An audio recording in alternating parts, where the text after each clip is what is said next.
Prime Minister, you talked about doing patriotic things, such as cutting an orange, painting a fence, or looking in on your neighbour. When did you last do any of those? Have you looked on in Rachel recently?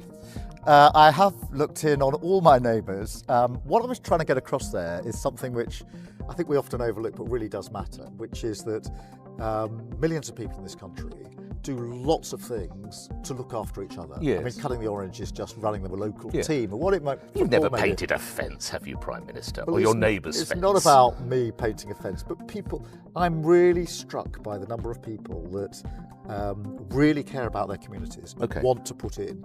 And you see it all the time.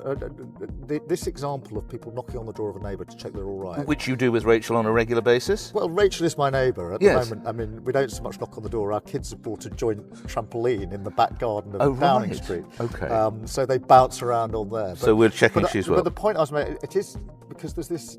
Some people argue that Britain is broken, and that somehow we can't hold together. And there are wonderful things people do.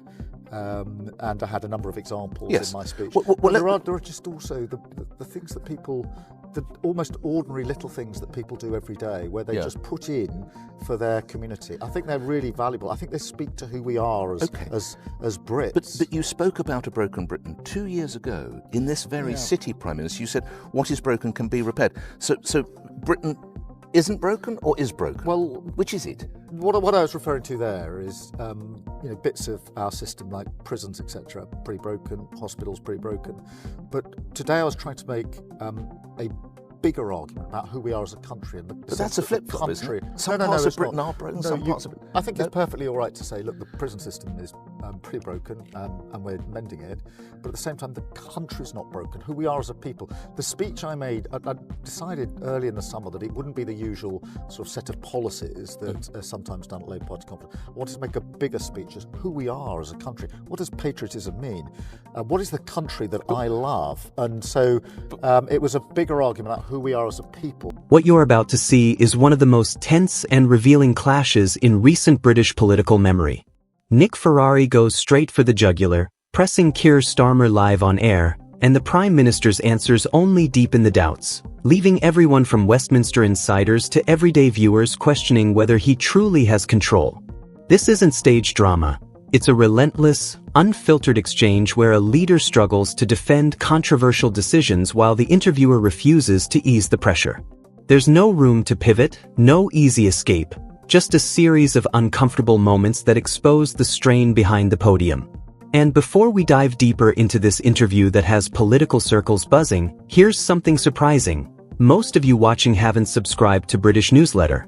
That's wild, considering you're already here for direct, no-nonsense accountability that traditional outlets often avoid. Subscribing takes seconds, costs nothing, and helps keep this kind of sharp coverage alive. Now, back to the interview that reportedly has number 10 scrambling. Broken. Outside of prime ministerial duty, what was the last patriotic thing you did? Well, leading my country. But that's your duty as PM. Yes. So what's the last patriotic thing you did outside of a duty as the PM? Well, I think all of us, myself included, have looked in on people, on our neighbours, to check they're all right. I do that as a friend and a neighbour all the time, along with... I'm not claiming something special for myself. No, okay. But both myself and Vic tend to look after our community, look after our friends and neighbours, and I'm proud to do. I'm not claiming any special role here. That is what I think genuinely millions of people do. One thing that is perhaps currently broken is the relationship with Angela Rayner. Wes Streeting said today, we want her back, we need her back. Do you agree? Yes, I mean, I said when Ange stepped down that she had been a major voice in the Labour movement and that she would be a major voice for many years to come. I was personally very sad to see her go, Nick. I mean, if you talk about social mobility, there is no greater story than Angela Rayner coming from very difficult circumstances to become Deputy Prime Minister. You're ready to welcome her back. I was very proud of that. Yes. She made a mistake. Yes. She made a mistake. She's paid a heavy price. Indeed. And I've always thought that she will be a major voice again in the Labour movement, and I think that is a good thing. And I've been really struck, actually, since she did step down, by the number of people from different political walks of life who say to me they do want to see Angela Rayner have that voice again at some stage. If we come to the Middle East, you said, and I quote, "I'll never give up on diplomacy." When did you inform Benjamin Netanyahu that you would recognise the state of Palestine?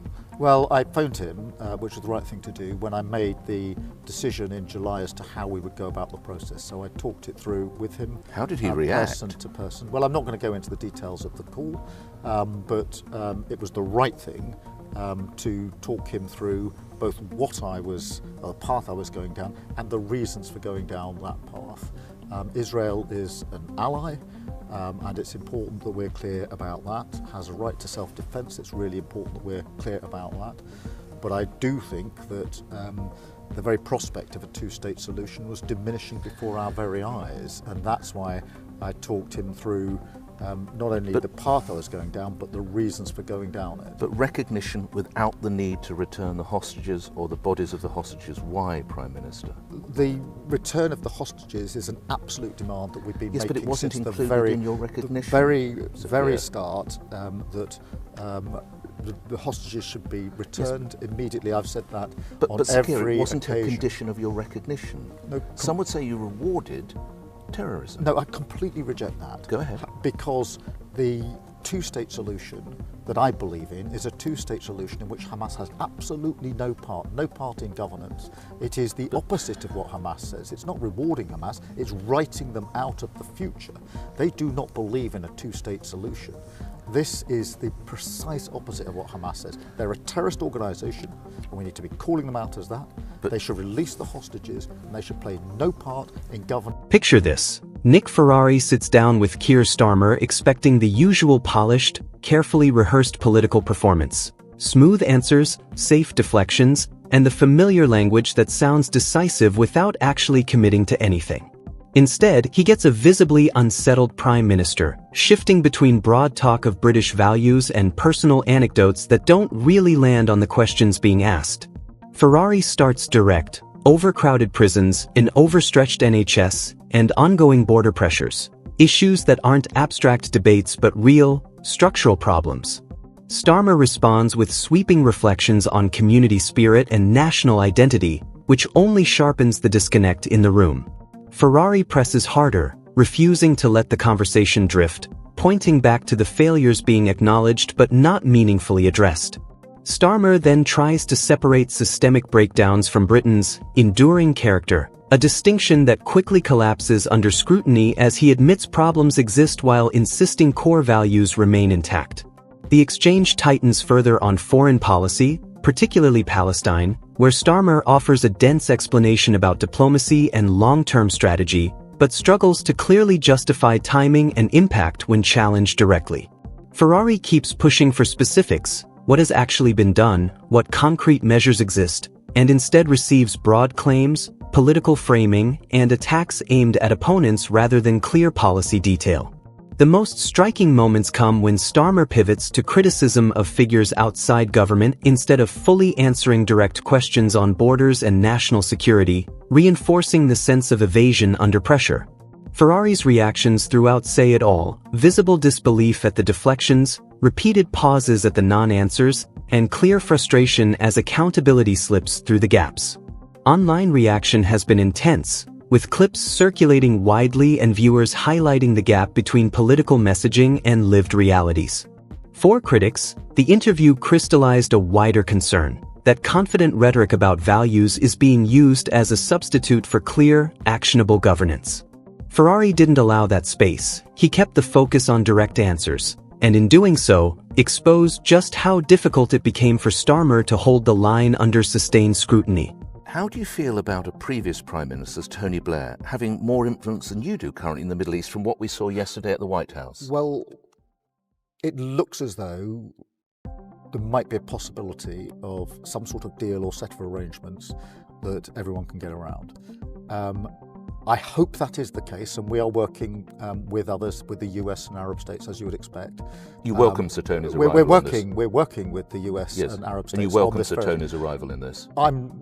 Yes, I'm less concerned with the particularities of who does which bit. If there's a chance of a deal, a set of arrangements around which people can move forward so that we can get those hostages out, get that aid in, and move towards a peaceful, lasting settlement in the Middle East, then I say it is our responsibility to lean into that and to try to get it. And you're relaxed with Sir Tony being in that role? Yes, well, so we're working with the US, working with the Arab states as you would expect on this. And again, it's not about the personalities. We've nearly been in this place a number of times. It is really important now, if there's a prospect of ending this fighting and getting those hostages out and getting that aid in, then we should lean into that and try and make it work. We're coming to the end of our time together.